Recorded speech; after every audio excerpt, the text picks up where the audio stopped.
La sortie explosive de Meghan Markle et du prince Harry de la famille royale a forcé le prince Charles à abandonner les plans d'une monarchie allégée, a-t-on affirmé. Meghan Markle et le prince Harry ont quitté leur fonction royale supérieure en mars 2020 pour une nouvelle vie en Amérique où ils ont signé des accords de plusieurs millions de dollars avec les géants du streaming Netflix et Spotify afin d'être financièrement indépendants de la famille royale.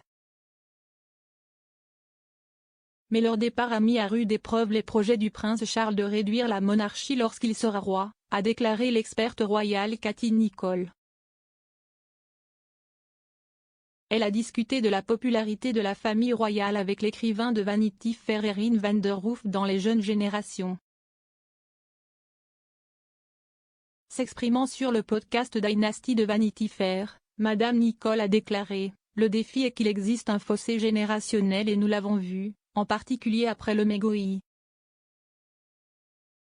L'ancienne génération a vu Meghan et Harry partir comme une trahison, mais la jeune génération n'a eu aucun problème avec cela.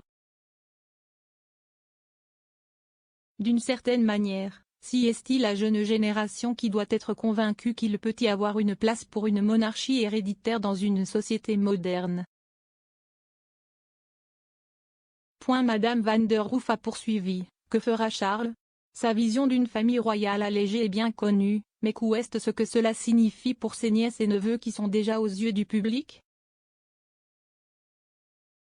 Est-il prêt à réduire la participation de la famille aux événements publics pour maintenir un pare-feu entre la monarchie ? Quand j'ai parlé à Sally Bedell-Smith, elle a dit que Charles avait voulu marginaliser ses frères et sœurs un peu plus qu'il ne l'a déjà fait, mais il a toujours besoin d'Edward et d'Anne pour porter la charge. Nous savons qu'il n'aura pas le long règne que sa mère a eu, donc il doit déjà penser à des choses. Madame Nicholl a ajouté, parce qu'il a déjà 70 ans, Charles sera un roi de transition. Il ne célébrera peut-être jamais un jubilé. Néanmoins, il voudra faire la différence et avoir un impact. Je pense que nous le verrons exploiter ses pouvoirs. Cela survient alors que le prince de Galles a rencontré des chefs d'entreprise au Rwanda alors que la rangée de mots se poursuivait au sujet des critiques de Charles concernant le projet du gouvernement d'envoyer des demandeurs d'asile dans le pays africain. Lors de sa visite au village d'exposition du Commonwealth Business Forum à Kigali, l'héritier du trône a discuté avec David Salmon, 21 ans, un universitaire jamaïcain qui, après avoir rencontré le roi, a exprimé son souhait que sa patrie devienne une république.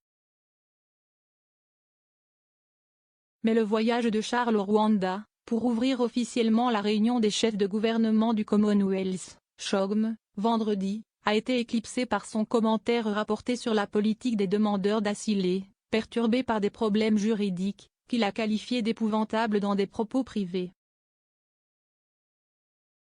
Boris Johnson a déjà frappé les opposants condescendants à son plan avant les pourparlers avec l'héritier du trône.